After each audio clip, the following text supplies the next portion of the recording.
আসসালামু আলাইকুম। আশা করি সবাই ভালো আছেন। আজকে একটু ভিন্ন বিষয় নিয়ে কথা বলতে ইচ্ছে হলো। আমাদের জীবনে এমন কিছু মুহূর্ত আসে যখন আমরা নিজেদের প্রশ্ন করি, আমি কি বেশি ভালো হতে গিয়ে ভুল করলাম? আমরা মানুষের জন্য উজাড় করে দিই, বিপদে পাশে দাঁড়াই, কিন্তু দিন শেষে যখন তাদের কাছ থেকে অকৃতজ্ঞতা বা অবহেলা পাই, তখন বুকটা ফেটে যায়। আজ সেই না বলা কষ্টগুলো নিয়েই কিছু কথা। আমরা যখন কাউকে সাহায্য করি, তখন হয়তো প্রতিদান চাই না, কিন্তু একটু সম্মান বা কৃতজ্ঞতা তো আশা করতেই পারি। অথচ দেখা যায়, যার জন্য আপনি সবচেয়ে বেশি করেছেন, দিন শেষে সেই মানুষটাই আপনাকে সবচেয়ে বেশি আঘাত দিচ্ছে।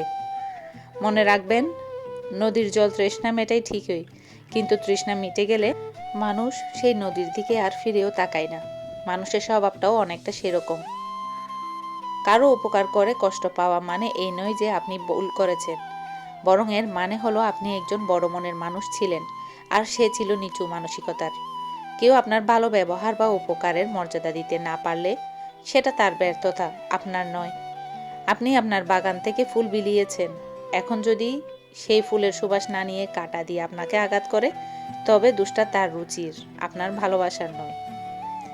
মানুষের কাছ থেকে পাওয়া আঘাতগুলোকে পাথরের মতো মনে না করে সিঁড়ির মতো মনে করুন। যারা আপনার ভালোবেসে দেওয়া হাতটা ছেড়ে দিয়েছে, তাদের জন্য আফসোস করবেন না, কারণ আপনি হারিয়েছেন এমন একজনকে যে আপনার কদর বুঝেনি, কিন্তু সে হারিয়েছে এমন একজনকে যে তার জন্য নিজের সবটুকু দিতে প্রস্তুত ছিল। দিন শেষে ক্ষতিটা তারই হলো।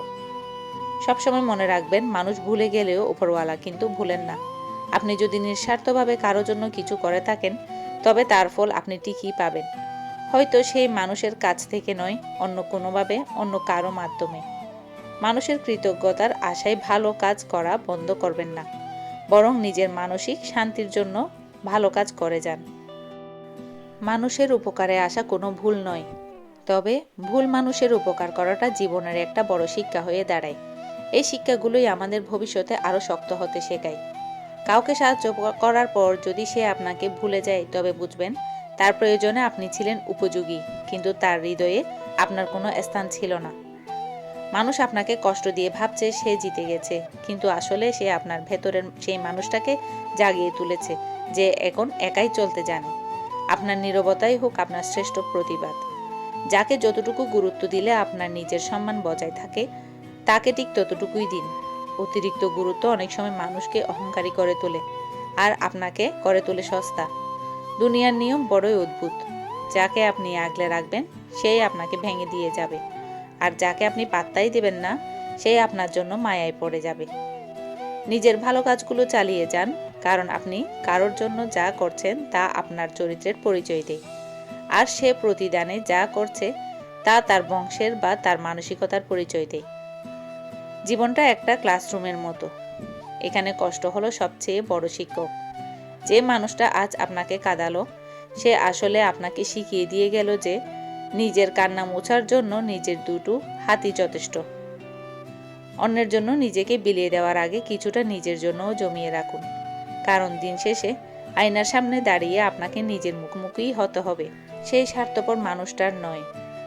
মানুষ বেইমানি করতে পারে, কিন্তু সময় কখনো বেইমানি করে না। আজ যারা আপনার মূল্য দিচ্ছে না, কাল তারাই আপনার অভাব অনুভব করবে। তাই অন্যের দেওয়া কষ্টে থমকে না গিয়ে নিজের গতিতে সামনে এগিয়ে চলুন।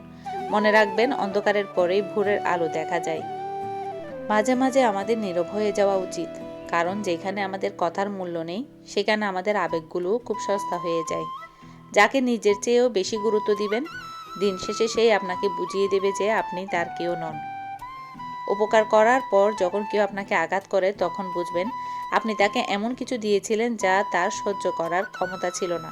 সমুদ্রের বিশালতা যেমন ছোট পাত্রে ধরে না, তেমনি বড় মনের ভালোবাসা সবাই গ্রহণ করতে পারে না। মানুষের সাথে ভালো ব্যবহার করাটা আপনার সংস্কার, আর সেই ব্যবহারের সুযোগ নিয়ে আপনাকে কষ্ট দেওয়া তার চরিত্র। নিজের সংস্কার কখনো বদলাবেন না, শুধু সেই মানুষটার সঙ্গ বদলে ফেলুন। সবশেষে একটা কথাই বলবো, মানুষের দেওয়া কষ্টগুলোকে মনের ভেতর পুষে রেখে নিজেকে ছোট করবেন না। জীবন অনেক বড়। যারা আপনার মূল্য বোঝে নেই, তাদের মতো থাকতে দিন। নিজেকে সময় দিন, নিজের স্বপ্নকে ভালোবাসুন।